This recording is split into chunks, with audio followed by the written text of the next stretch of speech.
Hello नमस्कार दोस्तों, कैसे हैं आप सभी। एक बार फिर से आप सभी का स्वागत है आपके अपने YouTube चैनल प्रॉफिट स्टडी में। तो आज की इस वीडियो में हम बहुत बड़ा एक रेलवे मंत्रालय की तरफ से जो अपडेट जारी किया गया है उसके बारे में जानने वाले हैं। हालांकि इस बारे में जो रेलवे के जितने जितने बोर्ड है, ठीक है, जहां से भर्तियां आपकी रिलीज की जाती है, तो बोर्ड की तरफ से कोई और ही यहां पे काम किया जा रहा था। ठीक है, बोर्ड जो है कोई और ही अपने रूल पे चल रहा था। सिंपल कहने का मतलब है कि बोर्ड, रेलवे के जितने भी बोर्ड है ऑल ओवर इंडिया में, जितने भी जोन है वो सभी जोन क्या कर रहे थे कि अपने स्तर से नियम कायदा कानून बनाकर और उस पे पहल कर रहे थे। पर ये बात जैसे ही यहाँ पे मिनिस्ट्री ऑफ रेलवे मंत्रालय तक पहुंची तो रेलवे मंत्रालय ने इसके लिए आपका एक ऑफिशियल नोटिफिकेशन भी जारी कर दिया गया और अब रेलवे के प्रत्येक जोन को इस ऑफिशियल नोटिफिकेशन का पालन करते हुए आगामी जो भर्ती आएगा या फिर जो भर्ती का फॉर्म अप्लाई हुआ है उस पे इस नोटिफिकेशन का जो रूल है उसे लागू करना है। ठीक है, हम बात करने वाले हैं इस वीडियो में जो आपका ग्रुप डी के बाद ये सबसे बड़ा पहल और सबसे बड़ा अपडेट रेलवे मंत्रालय की तरफ से दिया गया है। इस भर्ती में देखिए आपका तो फायदा ज्यादा नहीं होगा, पर हां जो न्यू रिक्रूटमेंट आने वाला है उसमें, और न्यू रिक्रूटमेंट में सबसे ज्यादा फायदा लेवल 1 वालों छात्रों को होने वाला है। ठीक है, वो कैसे, सारा स्ट्रेटेजी आपको आगे शेयर करने वाले हैं। तो चलिए वीडियो की शुरुआत करते हैं। उससे पहले जो लोग भी चैनल पे फर्स्ट टाइम है सब्सक्राइब नहीं किए, सब्सक्राइब करके बेल बटन को ऑन कर दीजिएगा ताकि रेलवे से रिलेटेड A to Z जानकारी आप सभी को मिलती रहे। डिस्क्रिप्शन में आपको टेलीग्राम ग्रुप, व्हाट्सएप ग्रुप का लिंक दिया गया है, जरूर जरूर ज्वाइन कर लीजिएगा। जो भी इंपॉर्टेंट अपडेट आते हैं सारे के सारे आपको वहां पे देखने को मिलते रहते हैं। तो सीधे चलते हैं इसके ऑफिशियल नोटिफिकेशन पे जो रेलवे मंत्रालय ने जारी किया है। बाकी हम आपको सारा डिटेल से आगे का सारा प्रोसेस। तो देखिए हम फाइनली ऑफिशियल नोटिफिकेशन पे आ गए हैं और ये जो ऑफिशियल नोटिफिकेशन है आपका रेलवे बोर्ड की तरफ से, न्यू दिल्ली की तरफ से 6/10/2023 के डेट में जारी किया गया। ये जो आपका लेटर है वो आपका GDEC के रिगार्डिंग है कि GDC के रिगार्डिंग यहाँ पे जो इंपॉर्टेंट चेंजमेंट किया गया है, जो ग्रुप डी के बाद अभी तक का सबसे बड़ा चेंजमेंट यहाँ पे माना जा रहा उसके रिगार्डिंग है। और इससे जो प्रभाव पड़ेगा नए भर्ती को लेकर, हालांकि आपको बैड न्यूज तो नहीं मिलेगा पर गुड न्यूज ही आपको मिलने वाला है। कैसे, पूरा स्ट्रेटेजी आपको वीडियो के आगे समझाएंगे। तो देखिए भारत सरकार, गवर्नमेंट ऑफ इंडिया, रेल मंत्रालय, मिनिस्ट्री ऑफ रेलवे बोर्ड, यहां पे रेलवे के जितने भी जनरल मैनेजर है, जोनल मैनेजर है, सभी को ये लेटर जो है जारी किया गया है। सब्जेक्ट में देखिए clarification of railway employee, regular employee for appearing GDC prescribing minimum service condition for surviving railway employee. अब देखिए अब आपका क्वेश्चन हो सकता है कि सर ये हमारे लिए कैसे गुड न्यूज हुआ, आगे बताएंगे, टेंशन मत रखिए, थोड़ा सा धैर्य रखिए। ठीक है, टेंशन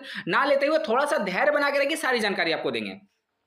तो ये जो लेटर है वो आपका रेलवे बोर्ड की तरफ से जारी किया गया है जब आपका GDC का नोटिफिकेशन जारी हुआ ना। हालांकि GDC के बारे में हम ज्यादा यहाँ पे डिस्कस नहीं करेंगे, जो यहाँ पे सिंपल स्टेप है थोड़ा सा आपको जानकारी दे देते हैं। तो जो GDC का यहाँ पे बात किया गया था उसमें क्या हो रहा था कि रेलवे के जितने भी जोन थे वो सभी अपने मनमानी के तहत यहाँ पे काम कर रहे थे। कोई यहाँ पे मिनिमम 2 साल का सर्विस क्राइटेरिया लागू कर रहा था, तो कोई मिनिमम यहाँ पे 1 साल का सर्विस क्राइटेरिया लागू कर रहा था। तो रेलवे का कुछ ऐसा भी जोन है जहां पे यहाँ पे 3-3 साल का सर्विस क्राइटेरिया लागू किया गया और वे सभी जो एम्प्लॉय थे फॉर्म अप्लाई किए और जब यहां पे स्टेटस आया तो उन सभी का फॉर्म यहां पे रिजेक्ट कर दिया गया। फाइनली रेलवे के एक यहां पे जोन है, उस जोन के द्वारा यहाँ पे रेलवे बोर्ड से पूछा गया कि मिनिमम सर्विस यहाँ पे एलिजिबिलिटी क्या है, तो उसके रिगार्डिंग यहाँ पे रेलवे ने लेटर ही जारी कर दिया। ठीक है, और इसमें आपको बोला गया है कि जो आपका 25% भर्ती यहाँ पे GDC कोटा के तहत होता है। ठीक है, क्योंकि देखिए 50% से जो ज्यादा भर्ती है ना वो आपका डायरेक्ट रिक्रूटमेंट कोटा के तहत होता है, जिसमें ऑल ओवर इंडिया के सभी कैंडिडेट फॉर्म अप्लाई करते हैं। ठीक है ना, और बाकी जो रेस्ट भर्ती बच जाता है वो सभी आपका GDC और LDC के माध्यम से यहाँ पे फुलफिल किया जाता है। तो इसमें देखिए one of the zonal railway has raise to doubt as a 2 year minimum service condition का जो डाउट था वो फाइनली रेलवे बोर्ड से यहाँ पे पूछा गया। इसीलिए रेलवे बोर्ड ने यहाँ पे आपको एक लेटर जारी करके जितने भी रेलवे के अदर जोन है जो अपने मनमानी कार्य कर रहे थे उन सभी पे रोक लगाते हुए अब यहाँ पे बोला गया कि इस कंडीशन को आपको फुलफिल करते हुए यहाँ पे GDC का जो जिनका भी फॉर्म रिजेक्ट हुआ उन सभी का फॉर्म फिर से एक्सेप्ट करना है। तो ये बहुत बड़ा अपडेट था GDC एग्जाम के रिगार्डिंग। और ये सोचिए इतना इसेंशियल मामला है कि आपका जीडीसी का जो भर्ती का एग्जाम होना था ना, वो एग्जाम आपका अक्टूबर एंड तक ही लेना था, पर जब ये लेटर जारी हो गया तो थोड़ा सा एग्जाम में आपको डिले होगा।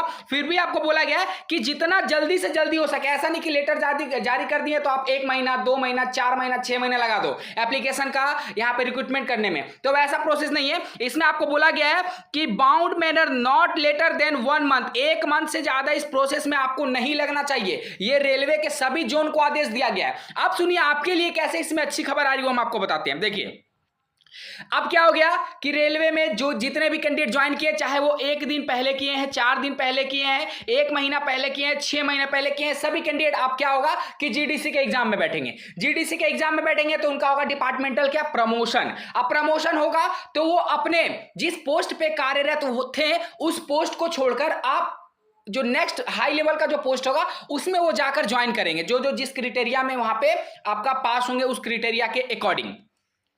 अब होगा क्या, इसमें ध्यान से सुनिए कि जो यहाँ पे लेवल 1 पे जितने भी कर्मचारी होंगे, ठीक है, बोल लीजिए, तो लेवल 1 में जितने भी यहाँ पे कर्मचारी होंगे वो सभी एग्जाम देकर आपका एएलपी बनेंगे।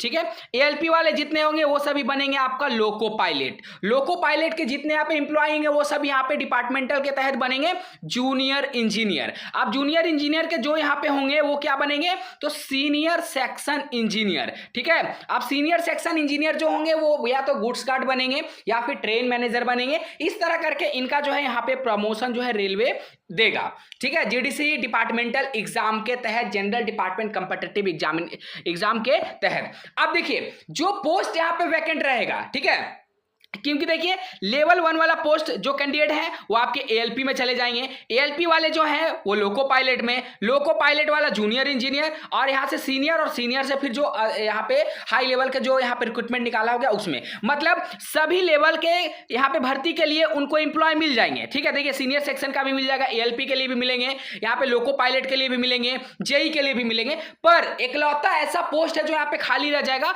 वो आपका रह जाएगा लेवल 1, क्योंकि लेवल 1 वाले अधिकांश कर्मचारी जो है वो आपको एएलपी के लिए यहां पे आवेदन करेंगे, लोको पायलट के लिए आवेदन करेंगे, या फिर अगर एलिजिबल होंगे तो जूनियर इंजीनियर और टेक्नीशियन के लिए भी आवेदन करेंगे, पर यहां पे लेवल 1 रह जाएगा खाली। अब बताइए जब लेवल 1 पोस्ट यहां पे खाली हो जाएगा, ऑलरेडी आपका 2019 से अभी तक कोई भर्ती नहीं आया है, 2023 हो गया, और यहां पे हर साल हजारों की संख्या में रेलवे से लेवल 1 के जो स्टूडेंट है वहां पे रिटायरमेंट लेते जा रहे हैं। ठीक है, अब यहां पे रिटायरमेंट लेते जा रहे हैं तो जो नंबर ऑफ एक्टिव एम्प्लॉय हैं वो धीरे धीरे करके यहां पे होते जा रहा है कम। ठीक है, जब एक्टिव एम्प्लॉय पे कम हो रहा तो रेलवे के जो यहाँ पे सर्वाइविंग एम्प्लॉय हैं, जो मतलब प्रेजेंट टाइम में यहाँ पे जॉब कर रहे हैं रेलवे में, उन पे क्या हो रहा कि वर्कलोड बढ़ते जा रहा, वर्क का प्रेशर बढ़ रहा। जहाँ पे 8 घंटा ड्यूटी होना चाहिए था वहां पे उनसे 12 घंटा 14 घंटा तक रेलवे एएलपी से यहाँ पे जो काम है वो लिया जा रहा है।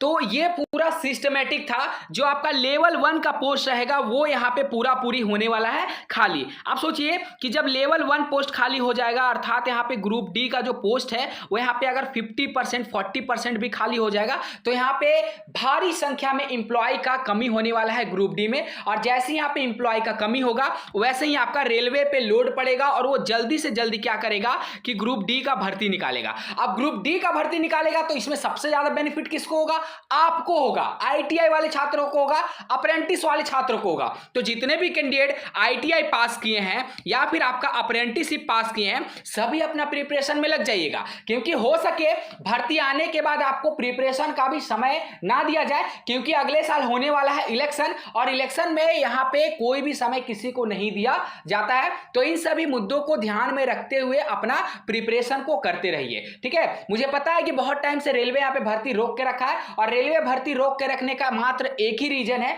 वो है आपका इलेक्शन। प्रीवियस देखिएगा तो जब जब इलेक्शन आया है भारत में तब तब यहां पे रेलवे का नया रिक्रूटमेंट भी आया है। ठीक है, तो चलिए आज के लिए इतना ही। बाकी जो लोग भी चैनल पे फर्स्ट टाइम है सब्सक्राइब नहीं किए, सब्सक्राइब करके बेल बटन को ऑन कर दीजिएगा, ताकि रेलवे का A to Z इंफॉर्मेशन आप सभी को मिलती रहे। डिस्क्रिप्शन में आपको व्हाट्सएप ग्रुप टेलीग्राम का लिंक दिया गया है, जरूर जरूर ज्वाइन कर लीजिएगा। वहां पे जितने इंपॉर्टेंट अपडेट आते हैं सारे के सारे इंपॉर्टेंट अपडेट आपको वहां पे शेयर किए जाते हैं। तो फिर से मिलेंगे आपसे नई भर्ती नई जानकारी के साथ, तब तक के लिए जय हिंद जय भारत।